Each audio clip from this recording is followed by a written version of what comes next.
مکمل novel by عائشہ نصیر احمد۔ ساجن کی کیا بات۔ بڑی مامی ہر کام کے لیے میرا نام لیتی تھی، مجھے ہی پکارتی تھی، اور میں اس بات پر بڑا اتراتی پھرتی تھی کہ مامی جو نہایت کروفر اور ٹھننے والی خاتون تھی، ایک زمیندار گھرانے کی بہو تھی، 4 جوان بیٹوں کی ماں تھی، اور ایسے ویسے کو تو منہ لگانا بھی پسند نہیں کرتی تھی۔ ان کا کوئی کام میرے بغیر نہیں ہوتا تھا۔ مہمانوں کی آمد پر مینیو بنانے سے لے کر سوئی میں داغا ڈالنے تک ہر کام کے لیے انہیں میری ضرورت پڑتی تھی۔ ادھر وہ بلاوا بیچتی اور ادھر میں چراغ کی جن کی طرح ان کے سامنے حاضر ہو جاتی۔ ان کا گھر ہمارے بالکل پڑوس میں تھا، اسی لیے دن میں ان کے گھر میرے زیادہ نہیں تو 4-5 چکر تو پکے تھے۔ پھر چاہے امی ڈانٹتی، دادی لتاڑتی یا سوا تانے دے دے کر میرے ناک میں دم کرتی، میں کرتی وہی تھی جو میرا دل چاہتا تھا۔ اور میرا دل کیا چاہتا تھا؟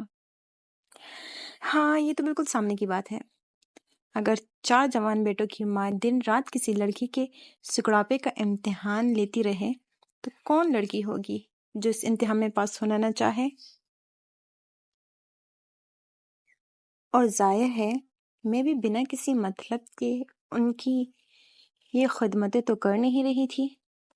مجھے یقین تھا کہ ارمان بھیا ابھی تک وہ بھیا ہی تھے، سیاں بننے کا فی الحال کوئی امکان نظر نہیں آ رہا تھا، کے لیے لڑکی کی تلاش میں ان کی نظر سب سے پہلے مجھ پر ہی پڑے گی۔ ویسے بھی ان کی دور کی نظر کمزور تھی، نزدیک کی تو نہیں۔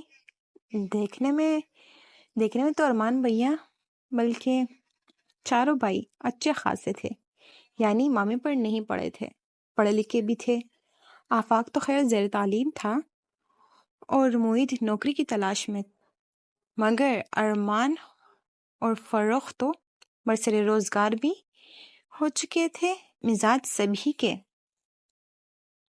7ویں آسمان کو چھوتے تھے۔ مگر میرے لیے وہ کوئی مسئلہ نہیں تھا۔ میرے خیال میں لگامیں کس کے پکڑنے کی ضرورت ہوتی ہے، دماغ ٹھکانے پر آنے میں دیر نہیں لگتا۔